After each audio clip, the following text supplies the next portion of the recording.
Yes, it's me joking too much. That's I know exactly what you mean.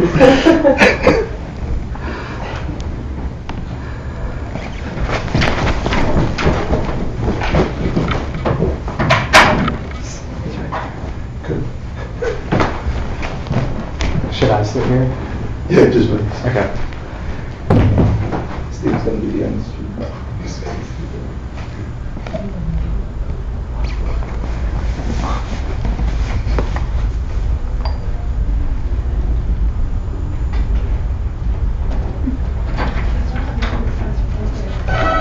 It's just us two. Yeah. Check that out. You and me, dude.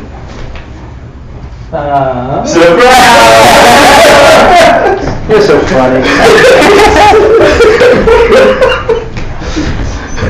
I'm not good looking for people like that. It's like the Volkswagen truck, right? Welcome. Hi, guys. Look at you. Nice to see you. Hello. What a pleasure to see you. I mean, what are y'all doing? Oh, it's nice. All right, take them all. Hello. Hector made us do it. It's revenge.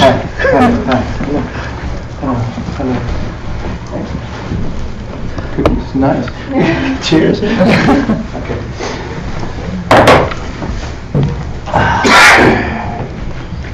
Prostrate for you.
I apologize for being late. I have to wait for my wife to get home from work to hand off the kids, so I'm sometimes a little delayed, but hopefully she'll be punctual and I can be punctual. Welcome back. Thank you. Nice to be back. Nice to see you guys. You did better than I did.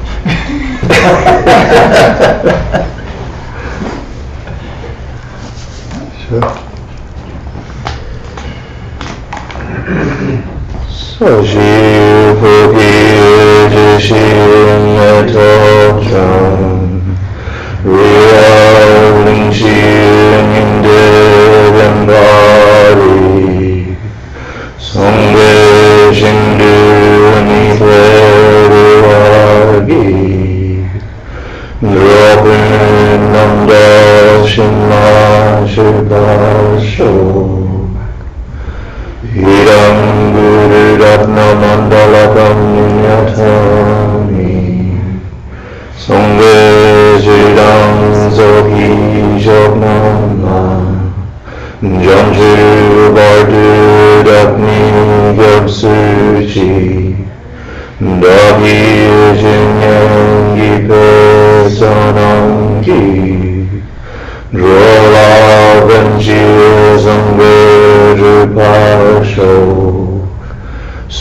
Vabijanyangi Pesonangi Rola Vanshi Sangveruparsho.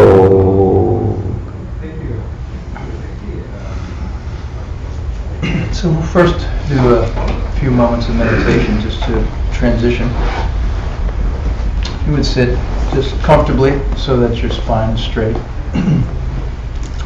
Breathing gently through your nostrils if it's comfortable.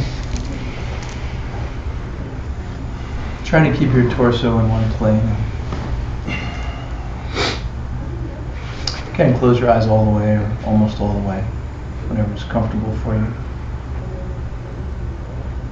And we'll begin with just watching our breath for 7 rounds to help disengage the mind from the stimulus of the day. Focus on the sensation of the air passing the tips of your nostrils, and if your mind is drawn off to other sounds or thoughts, go back and start again at 1. So begin with an exhalation, 1 exhalation and 1 inhalation as a round.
Ask yourself why you are here in this class tonight. What's the reason, intention?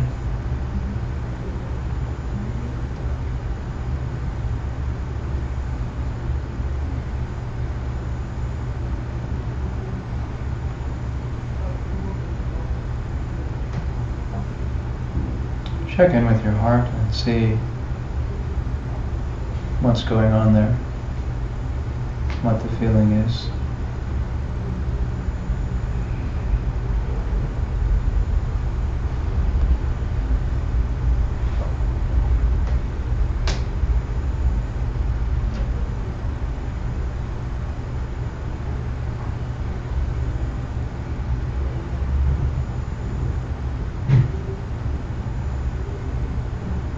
Think of the most joyous, beautiful, blissful experience you can have, and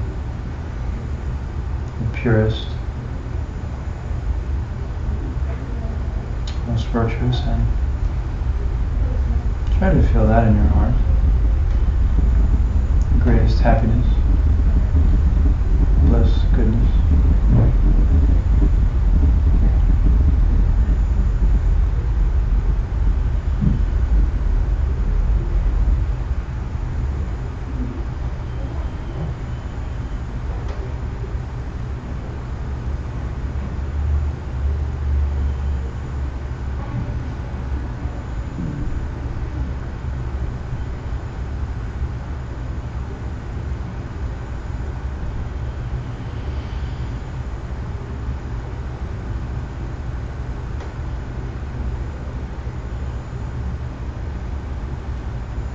And now request or call the highest goodness you can conceive to take form as a holy being in front of you in the air. and your mind's eye glowing in beatific form. See the apparent manifestation of highest goodness and highest virtue and form in the space in front of you.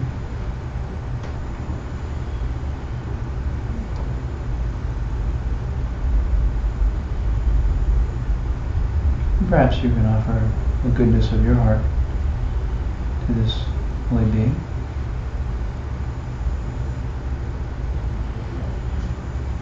Perhaps offer your intention and aspiration of being here to them.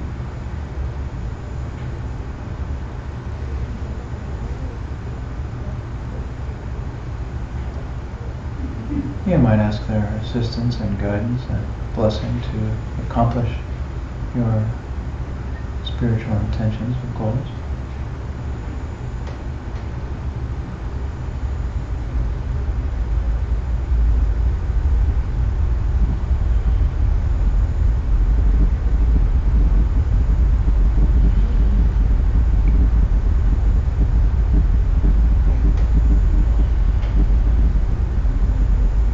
And it's good to ask them to stay with you always and to make themselves evident to you in your life.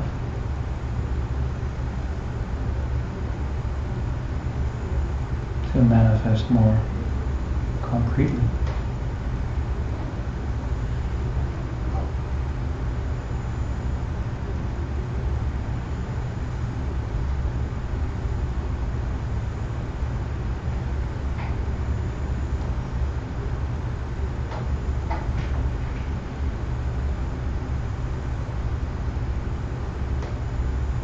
Feel them close to you, and you can feel their warmth and see their movement and smell their heavenly scent.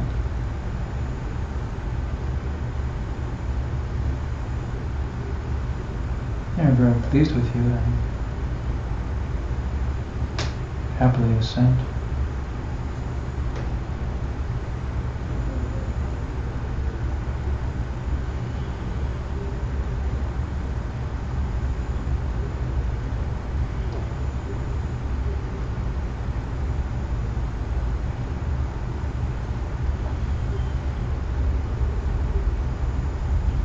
You can feel their holy presence radiating around you and bathing you in their goodness.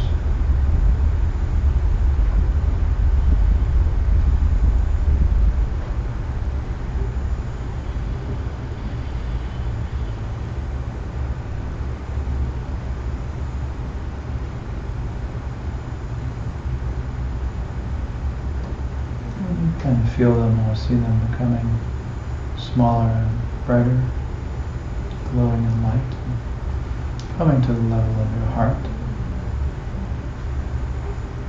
coming to rest in the center of your heart, blessing you and abiding there, fulfilling your request.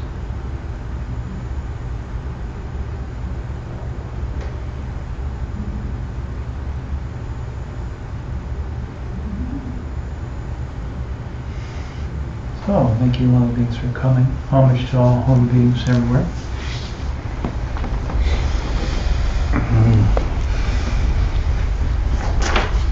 So,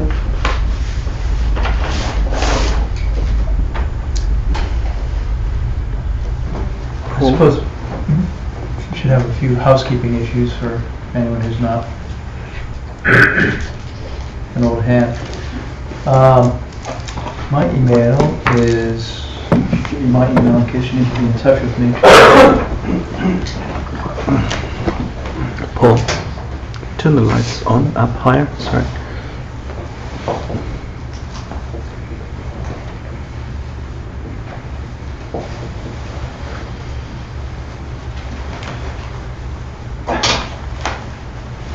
So feel free to be in touch, don't be shy if you want to connect or discuss or have questions or whatever the case might be. Have a cafe or anything else along those lines.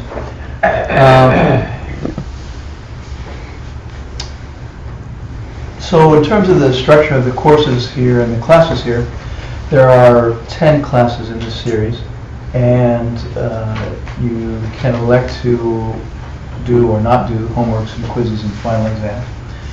Each class has a reading associated with it. There's a homework and meditation assignment associated with each class. And then when we come in next time, and every time after that, we'll have a brief quiz before the class, and at the end of the course there's a final and a certificate. And the idea is that if you want to really seriously study, that's the way to do it. You know, casually attending classes and sort of listening and forgetting about it when you walk out don't learn as deeply, as thoroughly. So it's an opportunity to really go much more deeply into really learn the material. Bring snacks. We have a break in the middle, so you can sort of wake up a little bit and refresh. So it's just whatever you bring or we bring for each other on the refreshments at the middle of and the mid-class break. So I encourage you to bring snacks for each other. There's no charge for classes. I'm free. But the 3 Jewels has to pay its rent and its bills and all the rest, the utilities, so please do donate to them so that they can continue to be here for us to hold classes. The schedule is going to be a little disrupted here at the outset. The guest Michael teachings you're talking about? Yes. Well, there's several things. So, turns out next week is my wife's birthday. So I said, honey, how do you feel? So next week we won't have class.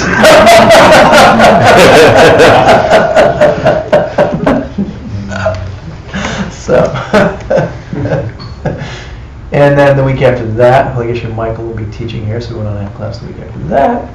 And the week after that, I'm going to be out of town, so we won't have class for 3 weeks. But I needed to start because the Holy Lady that taught the logic course has agreed to come back and teach course 15, and she'll be returning May 17th-ish, something like that, to start course 15. And so we need to get started to get this one done, to get 14 done in time, so that we can do 15. So there you have. What else? My job really is to pass on the lineage as I understand it. It's been 1998 when I guess Michael taught this material initially. So 15 years ago, 16 years ago, 15. So they're very precious teachings, and they're not taught that frequently. 15 years. I'm not planning on doing it again. Who knows who's up next? Hector! It'll only be a year or two before Hector gets to it. So there'll be further opportunity. So anyway, my job is to pass on the lineage as I've learned it, as I understand it. I've had the great fortune of being able to listen and study with great masters and holy beings. And so I will convey the material to you as I understand it, as I've learned it, and your job, of course, is to figure out if I'm telling the truth or not. If I'm making things up, if it's my random opinion, or if it is in fact part of a holy lineage that might lead to the end of suffering, right? So, and obviously I'm not going to intentionally lead anyone astray, but everyone has an opinion, right? And important to make the distinction between my opinion and scriptural teachings from the Buddha and the great masters of the past and the lineage. So most of what we study here is from the Kangya and the Tangya, the direct teachings of the Buddha and the great masters of the past. So a little different than Buddhism as it's taught in other places, in that we try to always go back to the scriptural references and cite them and give you that that foundation and that background. Okay, so that's really the sort of the housekeeping. Any questions? Square. Okay, so it's interesting. This class is LOJONG, right? Developing a good heart. You hear that a lot in the New Age. What are any ideas? What is, from a Buddhist perspective, what are we talking about when we talk about let's develop a good heart? Right? Are we talking like cardiovascular capacity, or what is Just throw it out there, you know. I mean, what do you feel like the point is when we talk about developing a good heart from a Compassion. Buddhistic perspective? Passion? Compassion. Compassion, yeah. Alright, you guys are dead. Yeah. Well, I mean, there's this discussion of whether we use the word mind or whether we use the word heart, and even our root text has been called, 8 verses for training the mind, 8 verses for training a good heart, things like that. I think it's to do with that. I think it's to do with not the brain, but the mind. Yeah, I mean, often when you talk about heart, you're talking about feelings, right? And from a Gelugpa Tibetan Buddhist perspective, there's not a lot of that, right? There's a lot of philosophy, there's a lot of intellectual analysis, especially if you finish Course 13, we just finished Logic, right? Which is, uber analysis and logical processing. So, when we start talking about heart, feelings, emotions, it's not a very Gelugpa thing, right? It's not a very Tibetan Buddhist thing to be doing the heart thing. So, maybe mind's better, maybe heart's better. We'll see, we'll talk about it.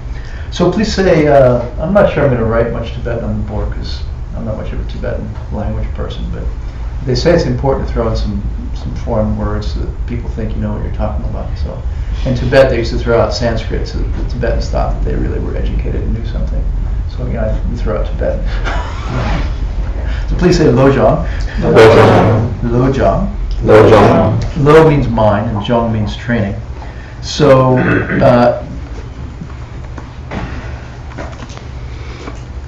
there are different meanings for the same word. Zhong can mean to make pure. It can also mean to practice something, like you practice sports, you practice dance.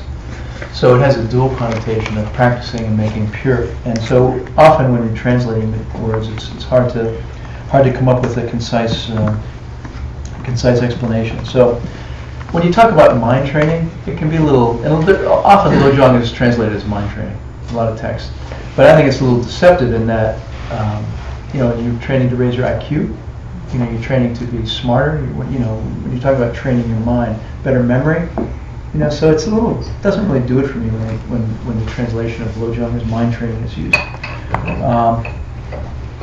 Lojong is actually addressing kind of a very, very radical behavior modification. It's a very radical shift in one's behavior. And this class is very different than the other classes that we've done in that it's not really homework focused and text focused and there's not a lot of reading. A typical Lojong text is 1 page long. When we did the Logic course, there were the source material was over 1,000 pages. I think the reading was 350 pages, right? And it's very different. So the Lamrim Shenmo is about 1,000 pages long, and the Monk's Vows and the Kangyur are 16,000 pages long. So we got 1 page. So that's a relief, right? that's Perfection of Wisdom is like 900 pages in the short version. So so it's 1 page in Tibetan, and it's totally different than logic or perception. It's designed to change our behavior. It's designed as a behavior modification technique, and to hopefully change it forever. So it's meant to be used in your life, at work, with your family, with your partners, with your kids, and it's more difficult than logic because it's about how you behave. You have a logic class or a philosophy class, and you can sit there in class and go, well, I think, and then you have a nice debate, you have a nice intellectual discourse, and you go home and you kick your dog, right? So the Lojong teachings are about behavior, and it's not so philosophically based. It's more behaviorally based. What are you doing, and how are you living, and how are you feeling, really? It's not just a head thing, right? So, and it's harder to study Lojong than it is to study Buddhist philosophy. So, so to get a feeling for what Lojong is supposed to do for you or to you, there's maybe helpful to relate it on a feeling level. Geshe Michael tells the story of being on a plane that was going to crash, and the emotional experience of that. as an example of what LOJONG is supposed to do to one's emotional state. You know, for me, I wasn't on a plane that was about to crash, so I can't top his story. But, you know, to make it relevant for myself, I guess my analogous experience was the September 11th bombings. And I was living down at the bottom of West Side Highway, 1 West Street, in a high-rise there. And I was shaving to go to work, and the lights flickered, and I heard a big boom. They're putting up a high-rise. I thought, wow, that was a really loud construction dumpster. So I just, you know, got in the elevator to go to work, and the elevator started to go down, and then started to go into free fall, and then the brakes locked and it stopped, and then the lights went out, and there were other people in the elevator, and so he said, oh, and so it was kind of a sucky building where the elevators broke down a lot, so it wasn't really that unusual. So you know, we buzzed on the intercom to say, hello, we're stuck in the elevator, can you please get us out? And it was kind of pandemonium downstairs in the lobby. And fortunately, the elevator repairman was in the building, because he's always in the building. You know, so they sent him. They were a couple of cars, so he was able to. The power flickered, and so there was still power. So he was able to ride in another car to the same level and go off the roof and come over to our hatch and pop our hatch. Where we had a little emergency battery light in the elevator, you know, giving us a dim glow. And you know, at first everybody was a little upset, worried, disconcerted. But you know, there was a light. We had to go to the bathroom. Weren't too concerned. But then the elevator guy who came in had a walkie-talkie, and so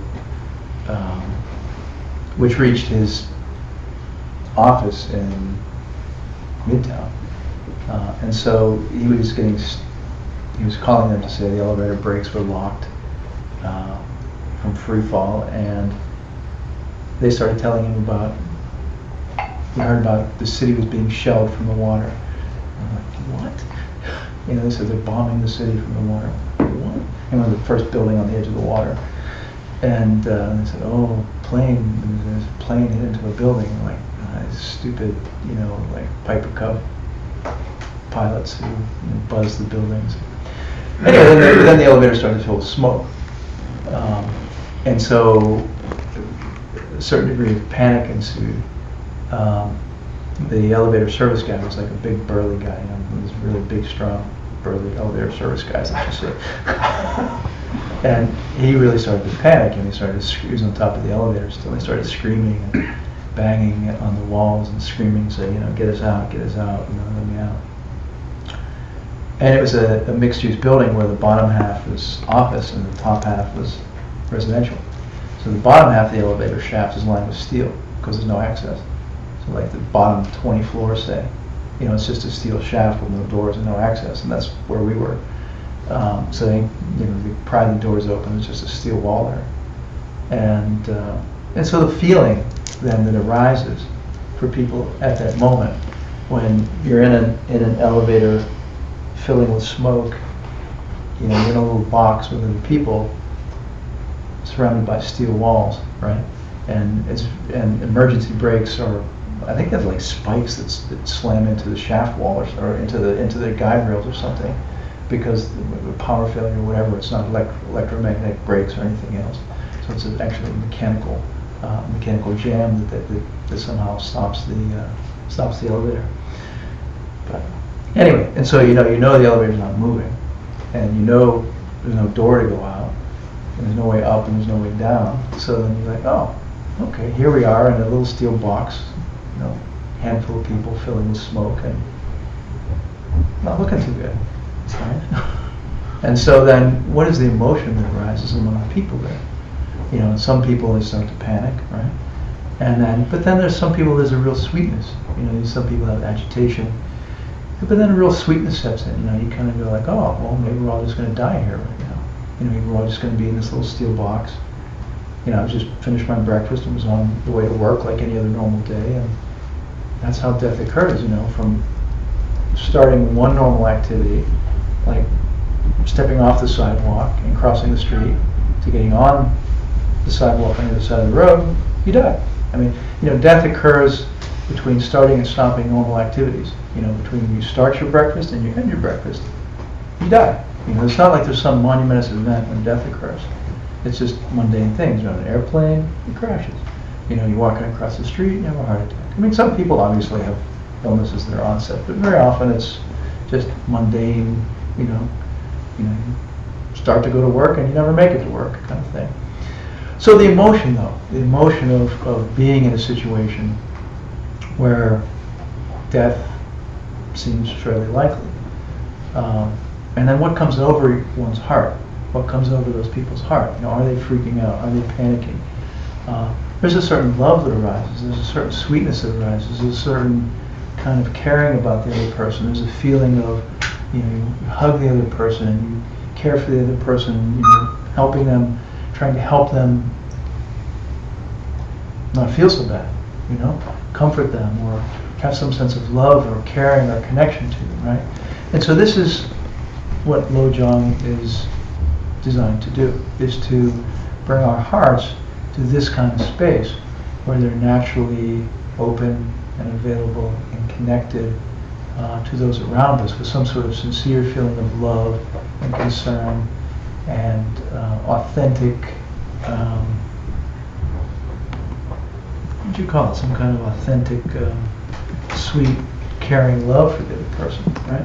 So this is the idea of Lojong. This is what Lojong is, and this is what Lojong is for, is to get to that place, okay? And so it's not going to happen just from sitting there going blah, blah, blah, blah, blah, blah, blah, right? Lojong is designed as a training or a techniques to bring oneself into the space where their heart is open and available and loving and connected to everyone around them, right? So this is the idea of Lojong. This is the principle of Lojong. So, then the fire department comes and they cut a hole in the wall with their diamond saw, and and then you get out and then you walk down the street and you kind of forget about that feeling. You kind of get back on. You're just kind of like, oh, where am I going to sleep tonight? You kind of just get back to the routine of the day, typically.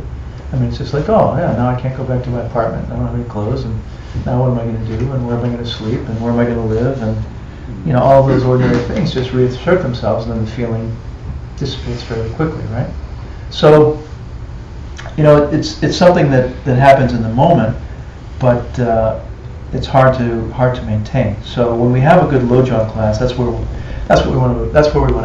headed. That's what we're trying to accomplish, right?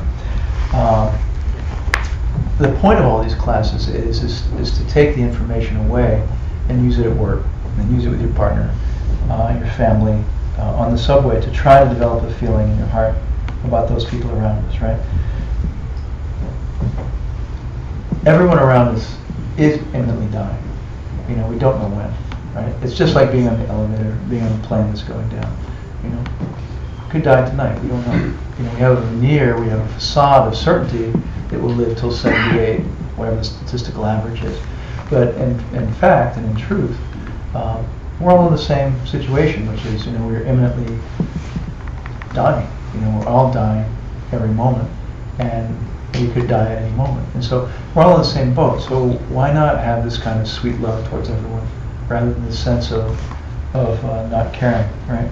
We don't see it, I mean, I was speaking to someone the other day. Was it work last week, 2 weeks ago? Someone's father died there, and there's this real sweetness. We had this real moment of connection, right? And this real sort of empathy and very beautiful, sweet, loving connection. And it lasted for about a minute. And that's it. Okay, back to work. Right? And that's how it goes, right? So the point of Lojong is to really cultivate this and to be able to hold it and to be able to continue it. It doesn't matter if we're healthy, strong, rich, powerful, or not. It doesn't matter if we're sweet or angry or religious or not. We're all in the same boat of, we're going to die soon enough, and why fight with people and why get angry at people? Everyone around us is suffering. Everyone around us has bad days. everyone around us has ups and downs. Everyone's going to die. So, what's the difference if you get more stuff or not? You're going to die and you're going to lose it. So, what's the difference between being in a plane or being in an elevator filled with smoke and being in this room? Being in an elevator filled with smoke, death seems more certain, right?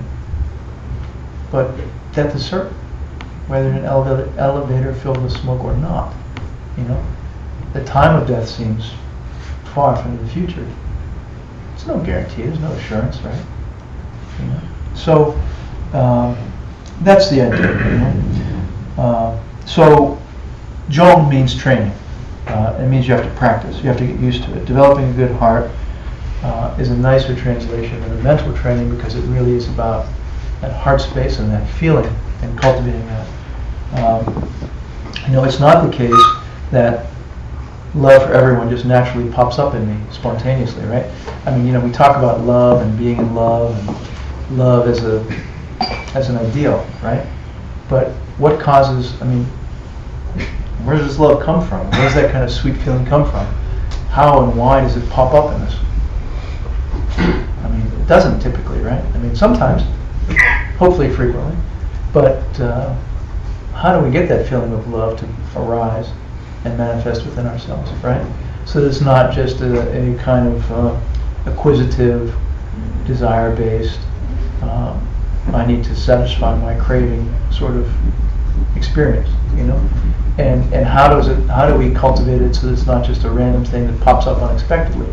It's like, oh, I just met this incredible person and I'm in love, and then they do something and piss you off and you're not in love, right?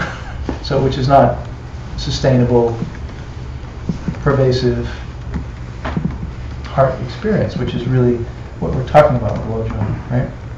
So we're seeking to get that feeling about other people. We're not trying to train the mind to be smarter or sharper or have better memory or anything else.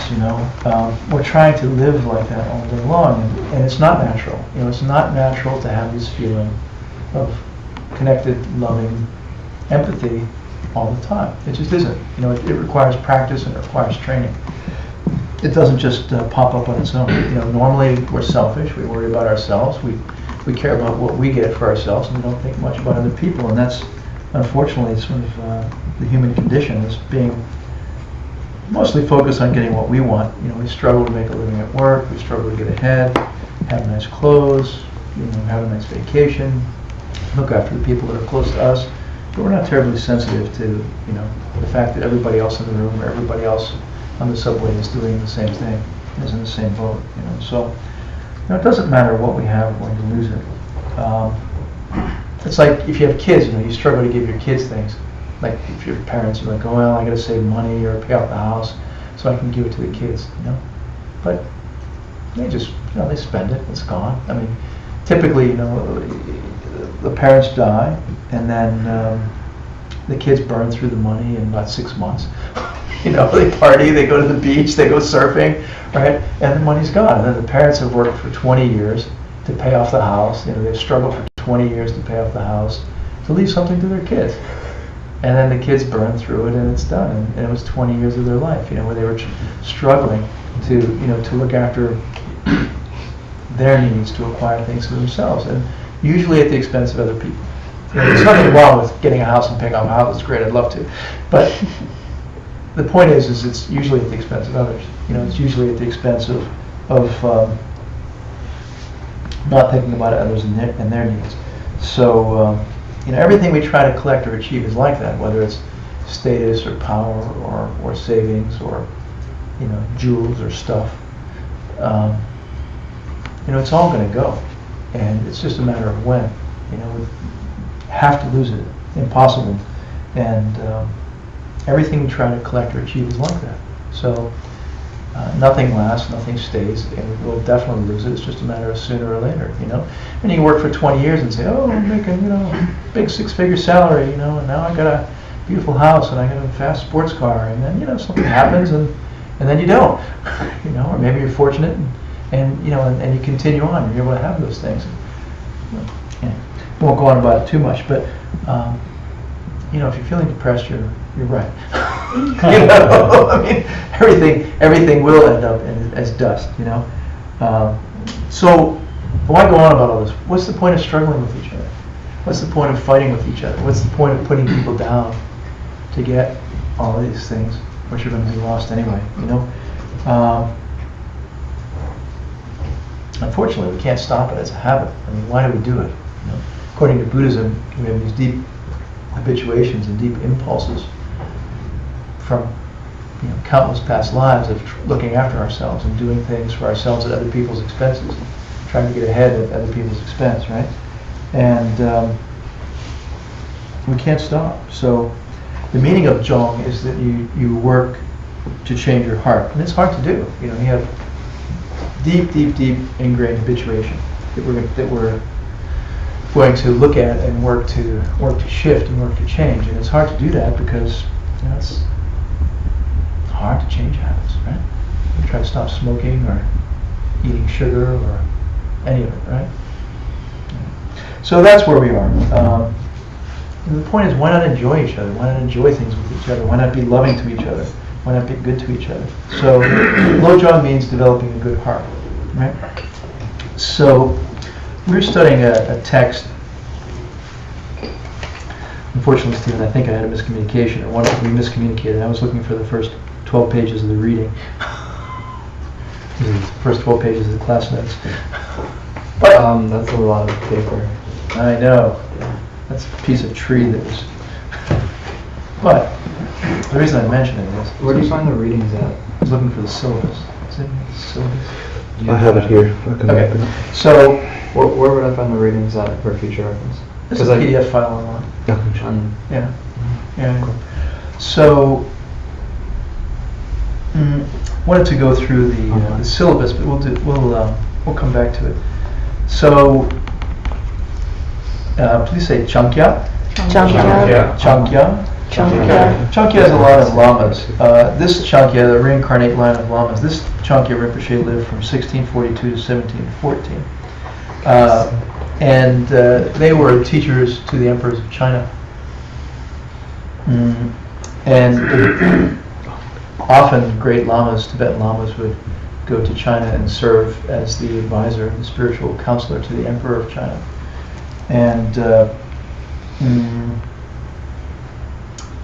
typically what would happen is they would go and the emperor would descend from their throne, and the emperor would sit on the ground, and the lama would then sit on the throne with the emperor as their student, with the emperor making the statement that, you know, that they're the teacher and the emperor as the student, as a sign of respect and an expression of a proper relationship between the teacher and the student. So there used to be a very sweet relationship between China and Tibet in the old days. Many Chinese teachers went to Tibet and were veneered and incorporated into the canon there. So Chankya Rinpoche says a very beautiful thing about LOJONG. And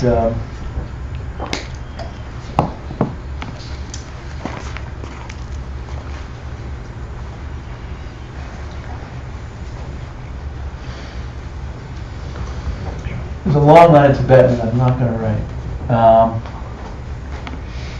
So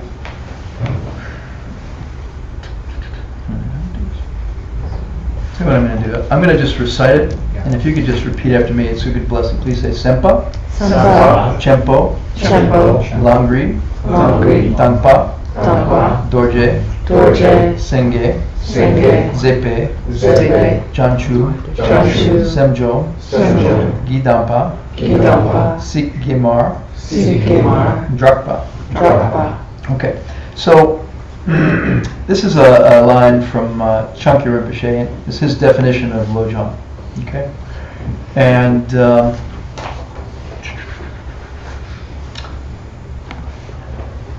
Dorje means diamond. J is king.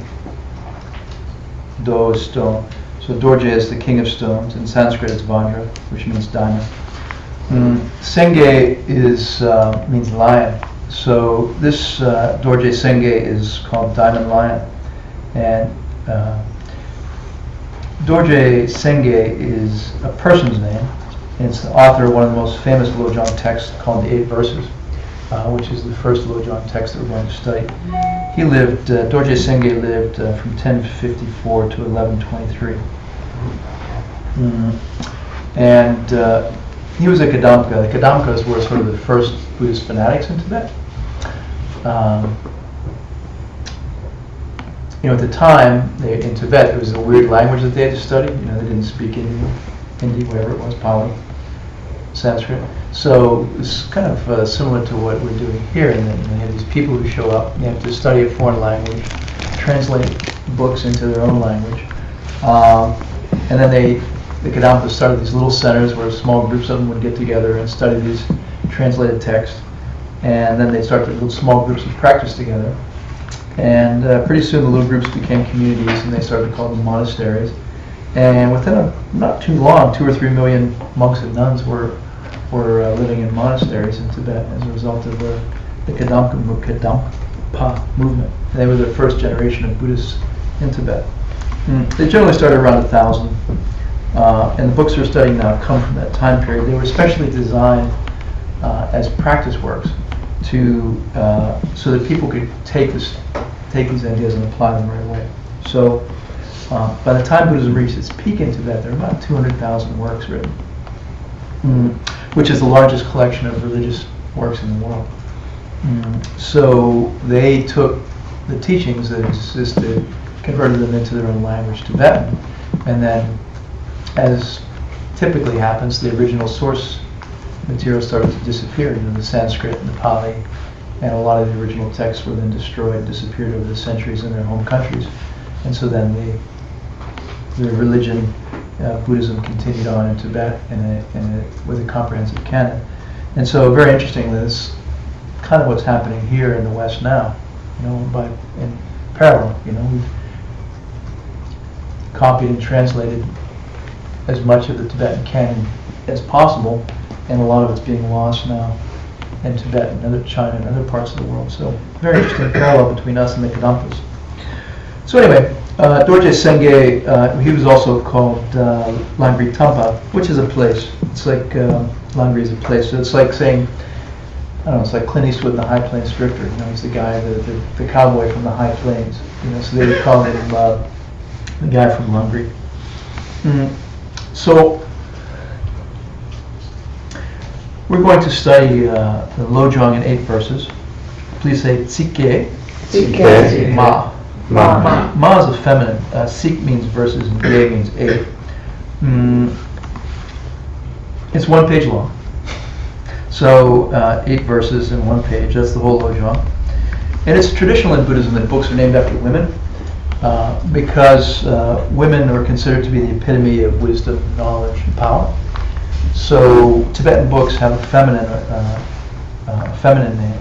So, for example, the Heart Sutra, the real name is Bhagavati Chondan Dema, which means the woman Buddha, woman conqueror. So the first question to ask, I guess, would be, what is the purpose of the 8 verses? We're going to study these 8 verses. It's called a Dampa. Can you say Dampa? Dampa. It's a special kind of religious book. Many books you get and you just open them up and you read them and you glean whatever you glean from them, right? So a Dampa is different than that. It's a kind of religious book where your teacher, your holy teacher, comes to you and takes you aside. They take you away privately. It doesn't happen in a group. But just you and your sweet teacher go off alone, and when the time is right and when circumstances are right, they spend half an hour with you, just kind of giving you close personal advices, and whispering in your ear and telling you the sweet things you need to know for your personal practice and your personal progress. Right? It's kind of something whispered from teacher to student in sweet moments. So that's a Dampa, and that's what these 8 verses are. I will not be taking you into the back room where he can have you to whisper in your ear. So the Kadampas were called Kadampas because once you get to a certain spiritual level, these Dampas just keep happening to you. These experiences of hearing sort of sweet instructions start to happen to you. And it's kind of a unique and special spiritual level that one attains. So Chakra Rinpoche saying that this book is a Dhamma. It's kind of sweet instructions that that Doji Senge is whispering into our ear. And so what are you supposed to do with it, right? You're supposed to jong it. What is jong? Practice, right? So you're going to get these sweet instructions, and then you've got to practice it, right? And the idea is to develop something. We're going to practice it so that we develop something, to grow something, right? To achieve something in our hearts. And remember, it has two meanings, right? It has the meaning of jong has the meaning of practice, and the meaning of making pure. So we're going to jong. We're going to do both, practice and make ourselves pure. So, and it really requires working on it over and over again. It's like any practice. If you're going to be a great performer of any type, you have to practice over and over again, whether it's a linguist or a dancer or a swimmer or a pool player, or doesn't matter. Right?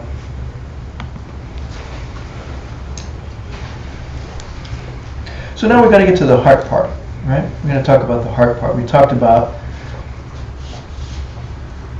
LOJONG. We talked about the jong, right? The training part, the making pure part. And what about the lo, right? Which is translated as mind. Lo can be translated as mind. And so often people call it mind training, but he actually says it's not jong. He says this is not LOJONG, this is semjong. Sem is a different word. What's the difference between sem and lo? Right? In English, there's only one word for mind. So it's a little bit difficult when you get to translations.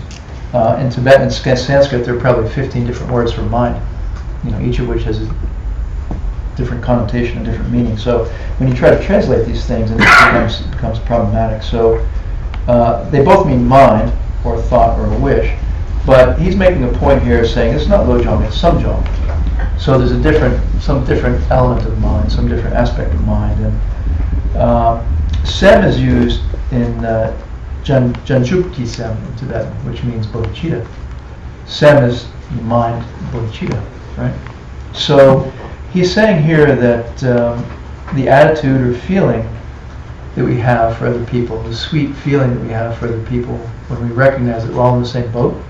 Everybody, I forget what philosopher it was that said, everyone is, life is hard and everyone is fighting an uphill battle, so be kind to them. Some Western philosopher. But, we're all in the same boat, so who cares, if you get the promotion or they get the promotion, or if they get more money or if you get more money. We're all dying, so why not be good to each other along the way? Be kind to each other. What else is there? I think as one contemplates more and really looks more, I think there is a natural tendency to recognize that human relations are the most important thing in life. I don't know if you've had that experience, but I've kind of come to that place in my life to just say, I can get this, I can get that, I can get the other three things. But the thing that really matters is connecting with other people and what that connection with other people is like. What the connection with other people is like. And, is it a sweet, beautiful, loving connection? Because if it is, then it's really gratifying. It's really uplifting. It's really fulfilling. It's so satisfying. You walk away feeling like, wow, that was great, And so much of life and so much of the world is not about that in our ordinary existence. So much of our reality is about doing and acquiring and achieving and providing, existing, subsisting, whatever it might be. And so in this practice and this training, there's a real shifting of gears. And he's making that point here when he's saying sem instead of lo. He's saying, developing a good heart is the whole point, rather than developing a good mind. And he uses the word, he says semjong because it's the word associated with bodhicitta, compassion. So he's saying this jong, this training in becoming pure is about compassion. It's about the mind which holds compassion. Love, the feeling in the heart. It's not just a mental thing, right? So when people translate LOJONG as mind training, it can be very misleading because it's really a heart training. it's really behavioral training. It's not just how you think, and it's a very dangerous thing to kind of get into the mode of, well, I'm just going to study and think a lot, and never have that translate to behavior and activity, right? So that's what Shanti Rinpoche is saying when he's saying that it's semjong, and the mind that's referred to here is really, when Tibetans point to mind, they actually point to their chest. They don't point here when they say mind. They point here when they say mind. So their concept of mind is very different than our concept of mind. Okay. So Langri was one of the first geshes. Nowadays, geshe, the title is nowadays geshe is used as a title to show that you've received a degree from a Buddhist monastery. But geshe used to mean spiritual friend, and it still does, I'm sure.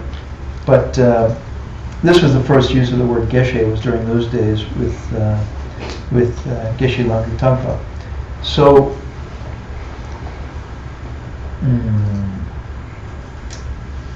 Lojong means developing the good heart.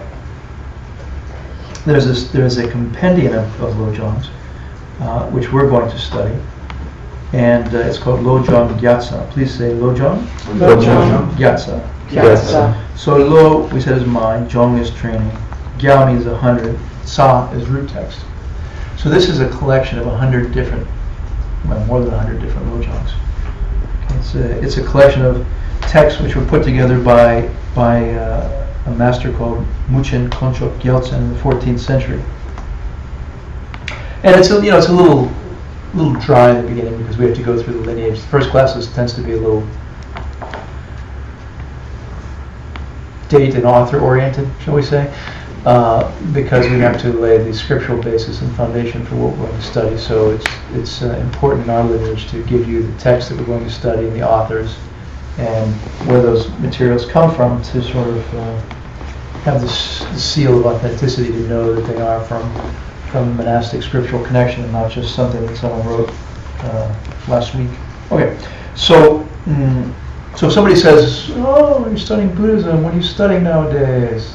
You say, "Oh, I'm studying Lojong." I say, "Oh, which Lojong?" You say, "Oh, I'm studying Lojong Gyatsa." I think you'll be impressed, right?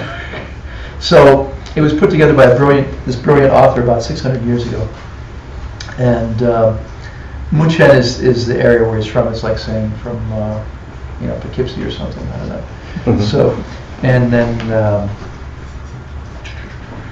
his Konchok Gyaltsen is his monk's name.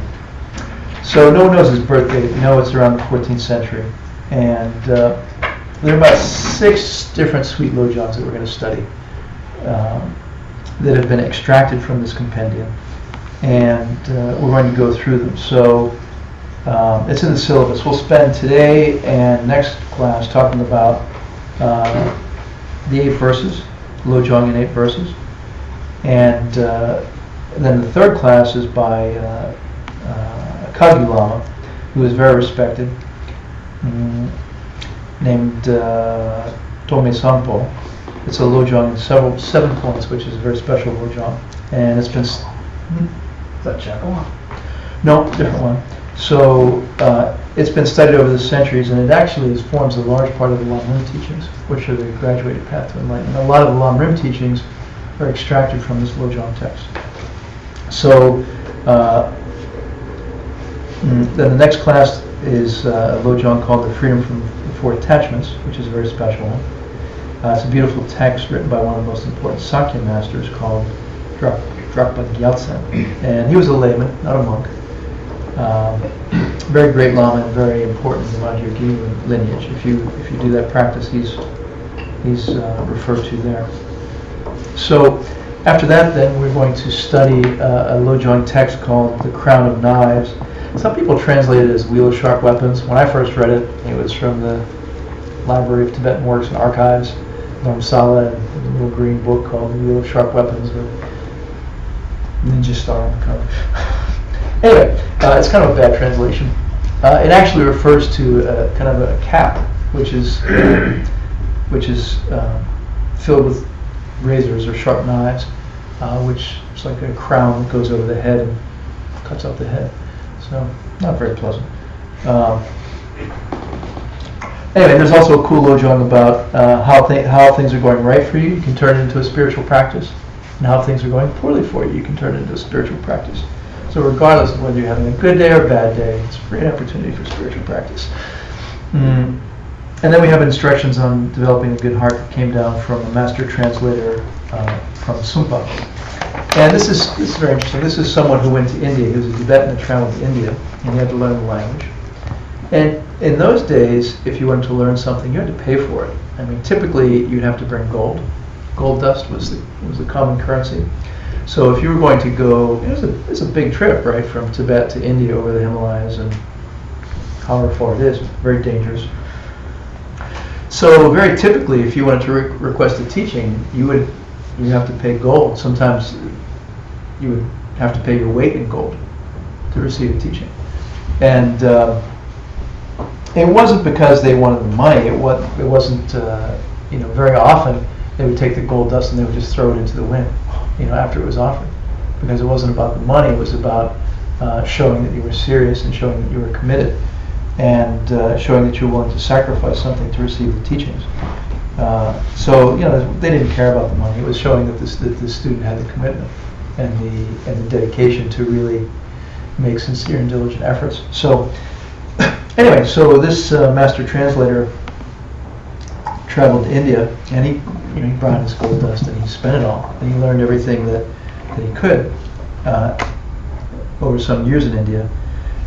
And he was in Bodh Gaya, about to go home to Tibet, and he was paying tribute at the stupa there one last time before traveling back to Tibet. And there were two women there. He overheard them talking. It's like you're there having your tea break. You're sitting at the bench. I mean, our equivalent, we're not a stupa. I don't know, it would be at the park. I don't know what it would be. We don't have anything close. You'd be sitting on the bench in front of your favorite cafe, right, with your latte. You overhear two women talking. Right, it was kind of his experience of the day. And they were walking around the stupa, and they were talking about death and talking about not having to die. And he listened to them. He was just sitting there having a break, and he was listening to them. And suddenly he had all these realizations that occurred, and he realized that they were some kind of special beings. They weren't just ordinary women who were circumambulating the stupa, and that they were actually special holy beings who were teaching him something. And they weren't just two people who showed up for a stroll, And then all of a sudden he gained the capacity to understand everything that he'd ever studied in India.